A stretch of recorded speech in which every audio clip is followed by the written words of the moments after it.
তো এই 2026 সাল 27 সাল নিয়ে আমার আর এরকম মাথা ব্যথা নাই, কারণ আমার জীবনে 2026 সাল আর 4 মাস আগেই আসছে।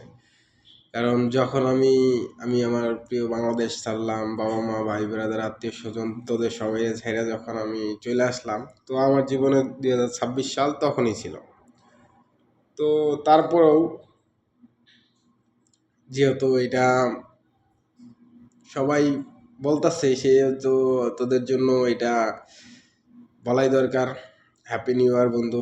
2026 সাল জীবনটা আর একটু ভালো কর, আর একটু সুন্দর করে সাজায় নি। যেহেতু পড়াশোনা করতেছিস, পড়াশোনাটা খুব ভালো করে চালায় যা, যাতে ভবিষ্যতে কিছু করতে পারস। আমার মতো যাতে তোর মনে করে বিদেশ যাতে না খাটা লাগে, ঠিক আছে? একটা কিছু কর।